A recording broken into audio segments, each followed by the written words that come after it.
It is time to witness the rise of a new empire. Yo, dudes, the Empire's pretty chill. Maybe you could, join it or something.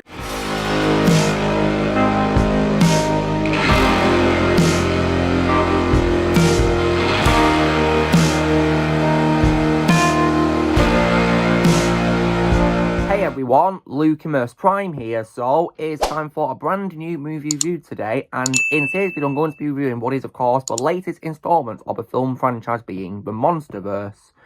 And this film of course released this year, and of course it's going to be what I'm going to be reviewing today. And this film of course is none other than 2024's Godzilla x Kong: The New Empire, directed by Adam Wingard, who returns to direct the film from directing the previous movie Godzilla vs. Kong. And this was produced by Legendary Pictures and distributed by Warner Brothers Pictures. This is the 5th movie, of course, in Monsterverse, also the 38th Godzilla movie and the 13th King Kong movie of all time.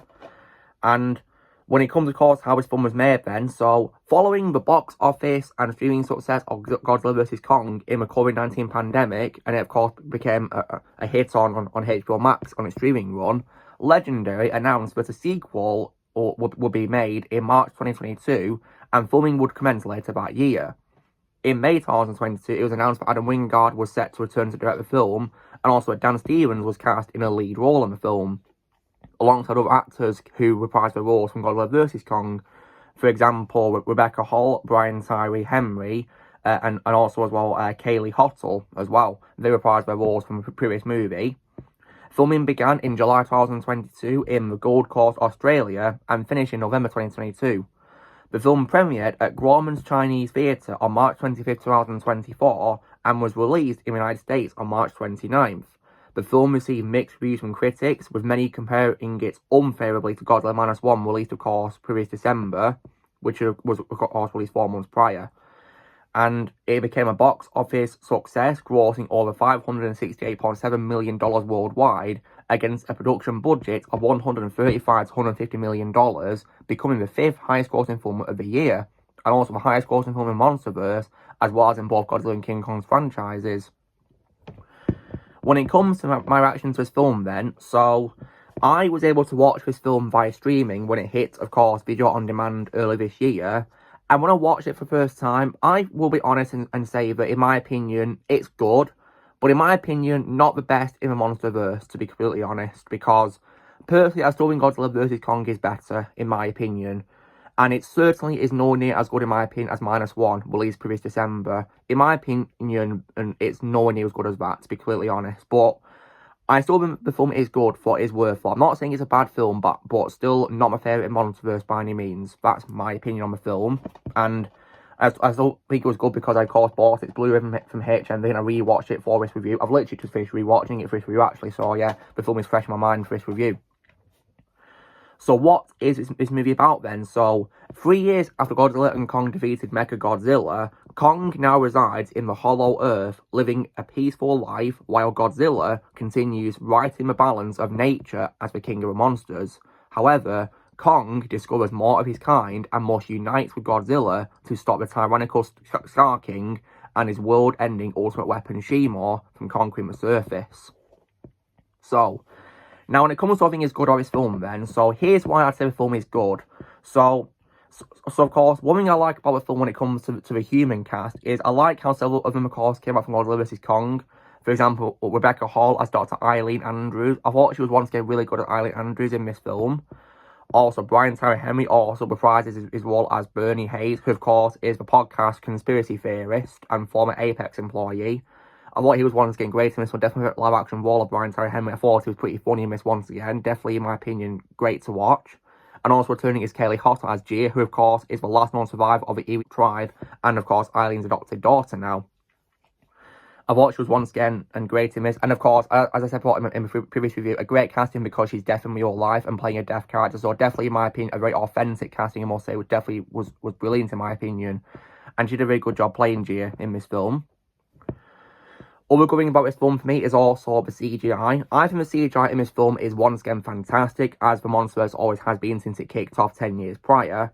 And I think it's really great in this film, with lots of visually stunning moments. I think the CGI for both Godzilla and Kong is great, as it always has been, and definitely stunning to see it in this film. I mean, sure, it might not be as visually stunning in my opinion as -1, because the visuals in that film blew my mind. In my opinion, both Godzilla visuals at their peak, but I think in this film the CGI was still really good in my opinion, especially in the fight scenes, and also the designs as well for the monsters, in my opinion, was really well done. Like, for example, Scar King and Shimo, in my opinion, were brilliant when it comes to their designs in this, and very unique, I must say, compared to other villains before, which was really good. And also, as well, the fight scenes, in my opinion, are also great to watch as well, because, in my opinion, they're really well-paced and visually stunning to watch in this, and I liked, of course, the idea of Godzilla and Kong teaming up this time, because at the end of the previous film, they, of course, defeated Mechagodzilla together, so I expected in this film they'd, of course, become allies, and they, of course, did towards the end of the film, and we got a big battle with them, of course, teaming up against the enemies in Rio de Janeiro, which, in my opinion, was a really well-done battle. It was visually stunning when it comes to CGI, and in my opinion, they did a very, very good job with it. And it's helped make the pacing really well, in my opinion, because the film is 115 minutes, and in my opinion, it's paced really well. It's literally 5 minutes short of 2 hours, and in my opinion, it's paced really well. And I also, as well, really like the musical score in this, composed once again by Junkie XL, Tom Holkenborg, who returns from Godzilla vs. Kong. I thought his music was great to listen to. I said before that, in my opinion, he's the most underrated composer of all time for me. And I think this film is definitely no exception, because I think his music in this was great. And he composed it alongside someone called Antonio Di Iorio. And I think they together both did a very good job with music in this film. Did a very good job. And when it comes as well to monsters in this, I also liked the performance capture by Alan Henry as both King Kong and the Scar King. I think they both played really well by in performance capture. It made their movements and actions so believable and realistic, how they, of course, got an actor performing the movement of them. I think they did a really good job with that, I must say. Really good job. And I also like how this film gave much more to the lore of Kong as well, because we, of course, got to see more of his kind, of course, which he finds, including, of course, his eventual adopted son's Suko, which was really cool to see. And I liked his scenes interacting with Suko as well. It was definitely very wholesome to see, in my opinion. And I really liked that. So I think Adam Wingard, once again, did a really good job directing this film, as he did before with Godzilla vs. Kong. Did a very good job with it. And he continued to make, of course, Godzilla and Kong both badass characters, in my opinion, for what it was worth. I'll definitely say that. However, when it comes to my criticism of this film, then, so here is why I don't think it's the best in Monsterverse by any means, and why I think Godzilla vs. Kong was better, and definitely -1 if we're going to account other Godzilla films which aren't part of Monsterverse as better. So, when it comes to, of course, this film, it's really hard for me to call this a Godzilla x Kong film, because Godzilla himself is unfortunately hardly in this film, which really sucks for me. Because despite being on the poster for the film and being in the film's title, he barely has any scenes in the film or presence. Like, it feels more like a King Kong movie, to be completely honest, and I personally didn't like that. Like, you'd think that it would have, given Godzilla as much screen time as he had in King of Monsters and Godzilla vs. Kong, but sadly not. Unfortunately, he was hardly in this film. You'd think that I wanted to give him plenty of screen time after a 2014 film, because there was criticism towards that film for him having lack of screen time, although I personally thought his screen time, in fact, was well spread out. But in this film, it generally felt like he was unfortunately hardly in it compared to the 2014 movie, in my opinion, because of a lack thereof scenes, sadly. But for what it was worth, his scenes were still badass to see, his fight scenes were really good for what it was worth, despite not appearing in the film much. His fight scenes were really good, in my opinion. And I also liked how they gave him something new, which was, of course, a new atomic breath, where this time it wasn't blue, it was magenta this time. And, of course, we got to see it on, of course, his plating, which was pretty cool to see, a new change for a character, which I think we did really well at, of course. And when it comes to human characters in this film, then, so, while I liked several of them, including ones who come out from Godzilla vs. Kong, I'm going to be honest and say that personally, guys, I was not a fan of Trapper, the new character, who, of course, is that, monster doctor character played by Dan Stevens. Now, I like Dan Stevens as an actor, but personally, I was not a fan of the character he played. Personally, guys, I found Trapper really annoying. The moment he first appeared, I was not a fan of him, because I just thought he was way too goofy to be in a Godzilla and Kong movie, in my opinion, and just not the right character I'd want in a film of those characters, to be completely honest. Because Bernie's comic relief, in my opinion, was executed really well, and I preferred him way more. I thought his humour was much more funny, in my opinion. And also, he just wouldn't shut up either, especially when we're in the jungle, and of course, it's dangerous. And And because one of the characters is telling him to shut up because he's so obnoxious and loud, he ended up getting killed by one of the monsters. So yeah, exactly. And of course, Bernie even, of course, is like, even complains about him being so loud in the film. And I'm like thinking, my point exactly. I can definitely see why Bernie was getting annoyed by him not shutting up. So yeah, personally, I was not a fan of Trapper as a character, to be completely honest. I mean, Dan Stevens did good as him playing as him, but I was just not a fan of the character, to be completely honest.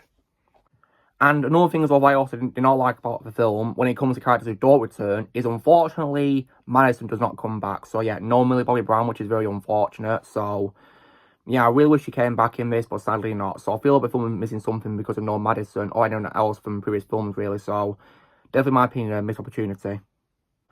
And also, when it comes to monsters in this film, while I definitely like them in this film, there's one who actually returns from Godzilla King of Monsters who I'm pretty sure died, and that's Mothra. Because it turns out, even though it appeared as though she got disintegrated by King Ghidorah in King of Monsters, she was always been alive all this time, but in slumber, unconscious, blank thinking, what? She got disintegrated into ashes, and Godzilla took her power. Like, are you kidding me? Like, that made no sense in my opinion, how it was real, but somehow she was alive. I mean, unless it was like another Mothra, like a second egg of Mothra or something, like a Mothra 2. As I don't buy the idea of Mothra coming back when she got cleared turned into ashes in Godzilla King of Monsters. So that was just, in my opinion, really confusing and didn't really make any sense, to be completely honest. Like, I don't know how she could have survived that. So yeah, somehow Mothra returned, which is just ridiculous to me, really. Like, I'd rather just, pretend it's a second egg, like a second Mothra, basically, just to avoid that plot hole, but still, it didn't make any sense. It was just so confusing, in my opinion. It kind of makes her death, of course, in King of the Monsters, her sacrifice pointless, because she sacrificed herself, of course, defeating Lord and going against King Ghidorah while protecting Godzilla, so I kind of feel like bringing her back in this film made her sacrifice pointless, unfortunately. So, yeah, I wasn't a fan of that. And also, when it comes to the critics, of course, comparing this one to -1, I can definitely understand why.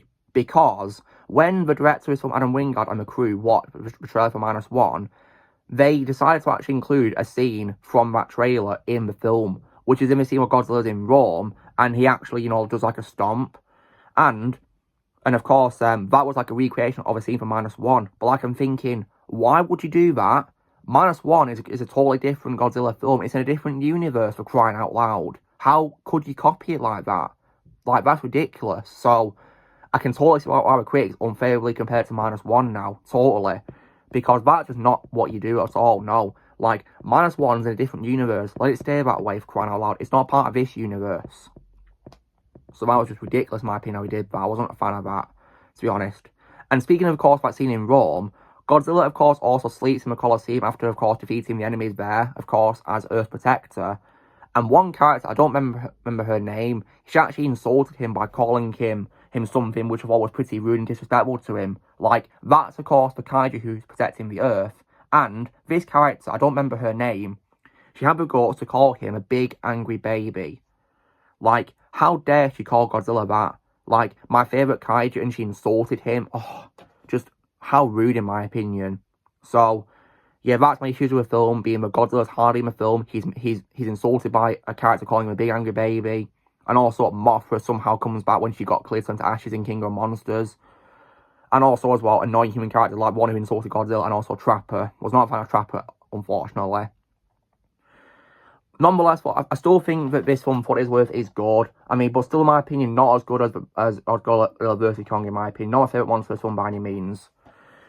So, that's, of course, me doing my review of Godzilla x Kong, The New Empire. So, if I was to give this film a score out of 10, I'd probably give it, for me, a very solid score of 8 out of 10. That's my opinion, because the fight scenes, for what they're worth, are still really good, in my opinion. And getting to know about Kong's species more was really good. I think this film would have been better if it just simply called it Kong, The New Empire instead. Because, for me, it feels more like a King Kong film than a Godzilla film, to be honest. Like, because my question is, why include Godzilla on the poster and in the title when he's barely in the film? Exactly. So, to me, this is a King Kong movie, to be honest. Like, I think if it called it King Kong, New Empire, I'd have probably given it a much higher score. But because it's a Godzilla movie as well, no. I unfortunately don't like as much as Godzilla vs. Kong, to be honest. So, guys, this is me, of course, doing my review for for this year's Godzilla X Kong The New Empire. So, you know the drill, guys. Be sure to give this video a like. Also, be sure to let in the comments what you guys think of Godzilla X Kong. In the comments below, let me know what you guys think of it. Also, be sure to join Team Prime by pressing subscribe for news coming in the future. And long live the King of Monsters and the King of Skull Island.